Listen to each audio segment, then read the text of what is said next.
La tarea más importante que yo tengo es consolidar la transformación de San Pedro. La más importante que se ha tenido, la transformación hacia un municipio sostenible y que es atractivo para los jóvenes. Eso es lo que me tiene completamente ocupado y lleno de pasión. Y por supuesto que me interesa, más allá de este trienio, seguir participando en política en mi estado y poder tener un impacto a nivel metropolitano y a nivel de todo el estado. Y sí creo que para San Pedro, que es un municipio referente y que ya está encarrerado en un proceso de cambio positivo, es importante que este esfuerzo tenga continuidad, porque ni siquiera los 6 años son suficientes para el nivel de transformación que puede vivir San Pedro y que puede significar un referente muy positivo para todo el país.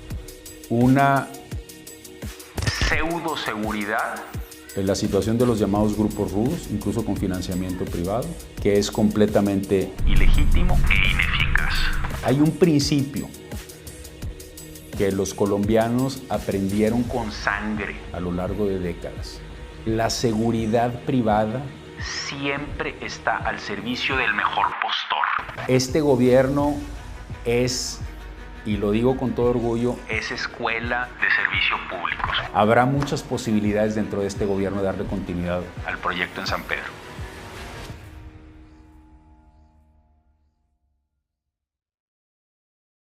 Estamos en el Museo Centenario de San Pedro Garza García con el presidente municipal de, digamos, la ciudad más próspera de América Latina, que es San Pedro Garza García, Miguel Treviño. Bienvenido a Código Magenta. Muchas gracias, Rodrigo. Un gusto estar aquí con este auditorio. Miguel, quiero regresar al 2018, a tu proceso de campaña como primer alcalde independiente de México. Fue un proceso duro. Empezaste luchando, yo me recuerdo protestas afuera de la sala regional del Tribunal Electoral del Poder Judicial. Después llegas al poder y hay un problema de seguridad tremendo. Hay algunas diferencias con los militares que tenían, digamos, el control de la seguridad pública. Después algunos de tus proyectos que empujaste generaron también algunas diferencias con la comunidad, específicamente ahora más recientemente el proyecto de la vía libre. Es decir, ha sido una constante lucha, pero te veo ahora mucho más consolidado. ¿Cómo te sientes llegando a la antesala de tu primer informe de gobierno de tu segunda gestión? Bueno, me siento muy contento. Yo creo que hay crecimiento también como gobierno cuando hay esa fricción que es natural en la democracia, sobre todo cuando esas fricciones y diferencias y cuestionamientos que también son parte del ejercicio de gobernar se abordan pues desde el diálogo y desde el estar explicando incansablemente el porqué de este proyecto. Entonces, efectivamente ha sido un camino de muchos obstáculos desde que tuvimos que defender el triunfo aquí en la Plaza Juárez porque nos lo querían quitar, hasta ir consolidando toda una estrategia de seguridad, nuestro plan de regeneración urbana que ahorita va agarrando forma porque no solamente son los parques del primer trienio, que es la conexión de estos parques en los distritos de 15 minutos y muy contento de ver que esto se va consolidando, de ver que la mayor parte de los ciudadanos entiende y comparte este proyecto, que eso es algo que se vio en las urnas, pues con la mayor cantidad de votos que ha tenido cualquier alcalde en San Pedro. Y muy contento de que sobre todo veo a los jóvenes interesándose en la política e interesándose en el trabajo que está haciendo este gobierno.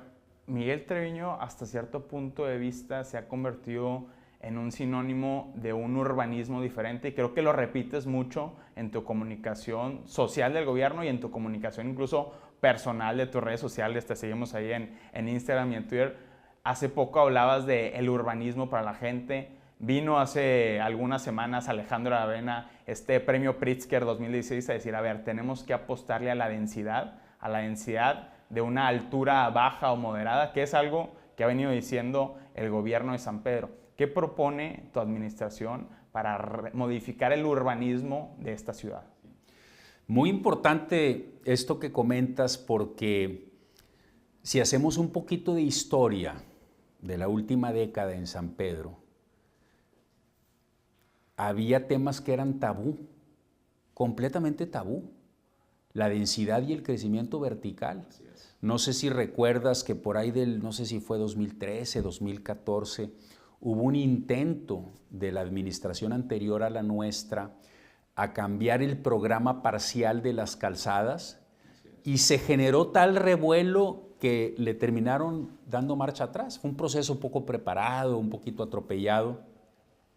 Y algo que es bien importante es el constatar cómo a base de presentar una visión, explicarla de todas las maneras posibles, dar los primeros pasos con éxito, nosotros le entramos a estos temas, eliminándonos como tabú, hablamos de densidad, hablamos de crecimiento vertical, pero no solo eso, sino que introdujimos la reforma que ya pasó todo el proceso Cabildo, Congreso, Estado y hoy ya es ley para que en calzadas y en el centrito del valle se permite el crecimiento vertical. Muy importante, es un cambio en los términos de la conversación en San Pedro y además esto va aparejado en el caso de esa zona de la mayor inversión en infraestructura para un proyecto en la historia de San Pedro por mucho. Es un proyecto de 700 millones de pesos para conectar las calzadas con el Capitán, el Centrito, con Mississippi. Toda esa zona va a ser una zona de cables subterráneos, de banquetas más anchas, más arboladas, de arreglar todo lo que está abajo. Y esa es la parte central de nuestra visión. Contestando directamente tu pregunta sobre el urbanismo en San Pedro, son los distritos de 15 minutos. Distritos donde puedes resolver todas tus necesidades del día con día, donde vives, trabajas, tienes esparcimiento, haces tus compras a 15 minutos o menos caminando. Distrito Centro Valle, Distrito Casco San Pedro, que es donde estamos, y Valle Oriente, en una zona que además tiene todas las características. Esa ha sido la apuesta clara de la administración de Miguel Treviño, pero por razones naturales y democráticas ha habido resistencias. ¿A qué te has encontrado y qué comentarios crees que son legítimos de gente que no está de acuerdo con proyectos como por ejemplo el de la vía libre que ha sido tan polémico en tu gestión? Bueno, primero decir que quienes no comparten la visión tienen todo el derecho a manifestarse. Somos una democracia y creo que es muy sano pues, que subsistan las diferentes visiones de la ciudad. Yo competí enarbolando un cambio con el que ahora estamos siendo consecuentes y votó por nosotros mucha gente. Un mandato ciudadano.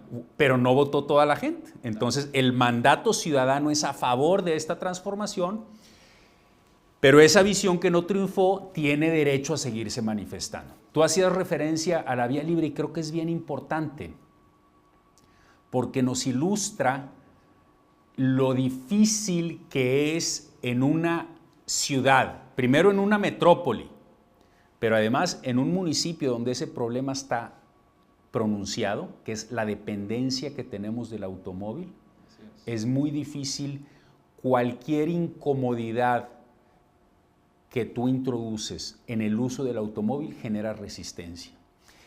Y esa es la medida precisamente en la que tenemos que ser mucho más decididos en esta dirección de cambio. Porque, y no lo estoy dramatizando, el planeta no tiene futuro si las ciudades no nos transformamos de la movilidad en automóvil a la movilidad activa, que tiene que ver con el transporte público en primera instancia, y en ese sentido qué bueno que la visión de San Pedro está completamente conectada con las prioridades del Estado en materia de las líneas del metro y la reforma del transporte colectivo, porque eso le da viabilidad a la movilidad activa, peatonal y ciclista que se conecta con el transporte urbano. Entonces, seguirá habiendo estas resistencias, nosotros seguiremos abordándolas con apertura, dialogando, explicando nuestra visión y definitivamente seguiremos avanzando hacia una ciudad que le da futuro a nuestros hijos y a las futuras generaciones. Yo soy un convencido que una de las soluciones al cambio climático está en el diseño de las ciudades y en cómo nos administramos todas estas personas que vivimos densamente en un mismo territorio. Y has hecho tu referencia pública a decir, a un tema que es clave para la sostenibilidad, que es el agua. Y has dicho, en San Pedro se gasta muchísima más agua que el promedio nacional y eso simplemente es inaceptable. ¿Qué se puede hacer como ciudad para resolver ese problema? Sí, hay que decir las cosas como son. Y así como a mí me gusta mucho hablar de todo aquello en lo que en San Pedro somos ejemplo, hay que decir también con todas sus letras aquellas cosas en las que tenemos que cambiar. Menciono 3 relacionadas con el tema de la sustentabilidad y termino precisamente con el que comentas. Somos un municipio con 1.2 automóviles por persona, más automóviles que personas. Eso no es sustentable ni tiene nada de ejemplar. Somos un municipio que genera 30 kilos de basura por persona al mes, la mayor cantidad para cualquier ciudadano en el área metropolitana. Y somos un municipio que consume casi el doble de agua que el área metropolitana. Eso no está correcto. Por eso mi postura frente a este reto en mi comunicación con la comunidad es: tenemos que aprovechar esta crisis, no para salir adelante de la coyuntura, sino para realmente cuestionarnos nuestro uso de ese recurso y nuestro compromiso con toda la comunidad, porque somos una ciudad, no somos una isla y tenemos que ser solidarios con los ciudadanos de toda la metrópoli. Entonces, afortunadamente logramos bajar el consumo de manera importante en esta crisis.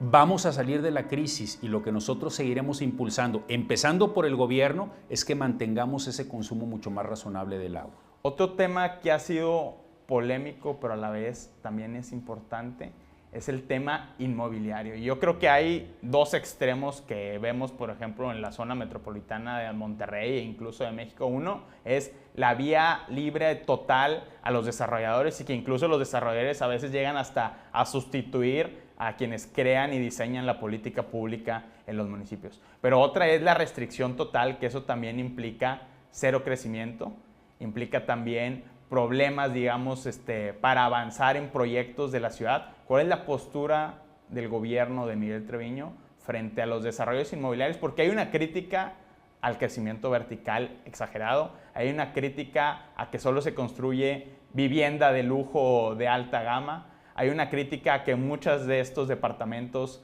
están vacíos. ¿Cuál es la posición del gobierno de Miguel Treviño? Muy importante en lo que tiene que ver con el desarrollo urbano, particularmente la relación del municipio con los desarrolladores inmobiliarios. La solución no está ni en satanizar a todos los desarrolladores como si fueran los enemigos de la ciudad simplemente por el hecho de ser desarrolladores, ni en ser completamente permisivos y blandos a la hora de ejercer la autoridad.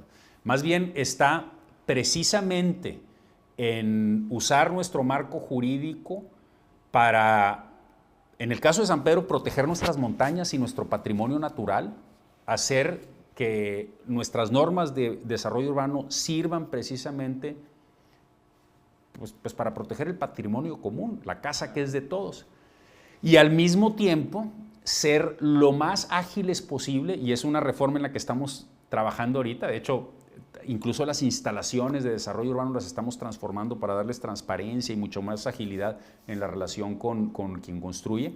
Es ser muy ágiles en el trato con la inmensa mayoría de los desarrolladores y de los particulares que quieren hacer las cosas bien, que solamente quieren una autoridad que es consciente de que el tiempo cuenta y que estamos para facilitar a aquellos que hacen bien las cosas. Entonces, estamos buscando ese equilibrio, invitando a quienes son desarrolladores a que le entren en este momento de oportunidad en San Pedro. Es un momento de oportunidad para construir en la línea de la visión de ciudad que tenemos en el Distrito Centro Valle, aquí en el casco. Obviamente, en el primer cuadro del casco, pues no se puede construir verticalmente porque estamos preservando nuestro patrimonio histórico. Creo que es muy importante ni tener una situación de pleito con los desarrolladores, ni tampoco tener una manga ancha que pudiera ir en detrimento de nuestro patrimonio natural, sino más bien una relación muy razonable de cumplimiento de las normas y de facilitar el trabajo a aquellos que hacen bien las cosas. Miguel, cambiando de tema, un asunto fundamental que es la seguridad pública. En este momento, a nivel nacional, tenemos un debate y una discusión de lo que significa la militarización de la seguridad pública, y tú no eres ajeno a ese debate porque cuando llegaste en 2018 encontraste ciertas diferencias con el mando militar, que digamos que tenía ascendencia en la toma de decisiones de política pública en lo que correspondía a San Pedro y al área metropolitana de Monterrey. Y la pregunta es, ¿cómo construyes una policía local fuerte? ¿Y se puede, no se puede? ¿Qué se tiene que hacer? Es un tema fundamental y es un tema que está generando preocupación en la comunidad. La seguridad pública es una tarea de los especialistas de la seguridad, que son los policías en todo el mundo. Y eso lo quiero decir con todas sus letras. México va a salir adelante de sus retos en materia de seguridad, sobre todo aquello que tiene que ver con la seguridad urbana, es decir, en nuestras principales ciudades, en la medida en que tenemos policías bien capacitadas, bien equipadas, remuneradas, con un esfuerzo permanente de mantenerlas del lado de la ley, como lo hemos hecho en San Pedro con enormes retos y nunca terminamos en este trabajo, pero en un contexto nacional y estatal muy complejo en materia de seguridad, hemos mantenido buenos índices de seguridad en San Pedro porque le apostamos a nuestra policía y obviamente en coordinación con el Estado y con otras instancias. Yo tengo palabras de reconocimiento hacia el Ejército. En San Pedro hemos mantenido una excelente relación con nuestras Fuerzas Armadas y al mismo tiempo estoy convencido de que la seguridad, sobre todo la seguridad urbana, es algo que le corresponde a la policía. Que cambió también radicalmente porque hace alrededor de 10 años, específicamente en San Pedro Garza García, tenemos una seguridad pública que garantizaba la discrecional constitucional con estos grupos ajenos, digamos, el famoso grupo rudo de la administración de Mauricio Fernández Garza. Teníamos, por ejemplo, un secretario de Seguridad Pública que en este momento es un contratista de armamento cuasi militar, es decir, se pasó un enfoque completamente diferente, casi punitivo y que no sabemos si había apego 100% estricto a la legalidad, a otro modelo. ¿Qué es este nuevo modelo? Sí, primero dejar en claro aquello que se hizo y a lo que no debemos volver. Lo que tú mencionaste es cierto. Una pseudo-seguridad en la situación de los llamados grupos rudos, incluso con financiamiento privado, que es completamente ilegítimo e ineficaz. Hay un principio que los colombianos aprendieron con sangre a lo largo de décadas. La seguridad privada siempre está al servicio del mejor postor. Siempre se te termina devolviendo. En San Pedro, ¿en qué creemos? En la legitimidad del uso de la fuerza por todos los medios. En tener a los mejores jóvenes. Las últimas 3 generaciones que han entrado al Instituto de Formación y Perfeccionamiento, el 100% de los cadetes con estudios universitarios, con una formación de 9 meses contra los 6, que es el requisito nacional, con una política de que cada 8 meses regresan los policías en activo, porque la capacitación no termina con esa formación inicial, con el mejor sueldo a nivel nacional, 21,000 pesos libres, más otras prestaciones, con todo el apoyo, con el mejor equipamiento, con cámaras corporales para poder vigilar la legalidad de su actuación. Eso es lo que hace que una ciudad puede estar segura y confiar completamente en su policía. En los números de INEGI, 12 trimestres consecutivos apareciendo como la ciudad donde la gente se siente más tranquila y donde se percibe a los policías como los más eficaces y los más confiables de todo el país. Entonces creo que ahí está el modelo y es bien importante que todo el país lo vea porque no podemos sacarle la vuelta a la necesidad de profesionalizar nuestras policías. Miguel, hace algunos meses el propio gobernador de Nuevo León, Samuel García, prácticamente te convirtió en su sucesor. ¿Cuáles son los planes políticos que siguen para Miguel Treviño? Primero, personales, ¿cuál es la trayectoria que vas a seguir después de terminar tu administración? Y segundo, ¿qué esperas para San Pedro políticamente hablando cuando termines? Claro.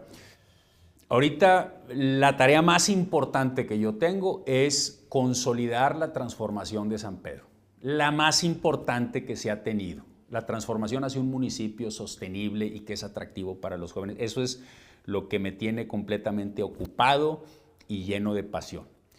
Y por supuesto que me interesa, más allá de este trienio, seguir participando en política en mi estado y poder tener un impacto a nivel metropolitano y a nivel de todo el estado. Y sí creo que para San Pedro, que es un municipio referente y que ya está encarrerado en un proceso de cambio positivo, es importante que este esfuerzo tenga continuidad, porque ni siquiera los 6 años son suficientes para el nivel de transformación que puede vivir San Pedro y que puede significar un referente muy positivo para todo el país. ¿En manos de quién estaría en buenas manos San Pedro? Pues hemos hecho un gran equipo. Este gobierno es, y lo digo con todo orgullo, es escuela de servicio público. Somos muy profesionales, tenemos una gestión muy cercana y muy estricta de los proyectos y hemos atraído talento que además se ha desarrollado dentro del gobierno. Entonces, habrá muchas posibilidades dentro de este gobierno de darle continuidad al proyecto en San Pedro. Miguel Treviño, alcalde de San Pedro Garza García, en la antesala de su primer informe de gobierno de su segunda gestión. Gracias por estar en Código Magenta. Muchas gracias y un saludo a todo el auditorio.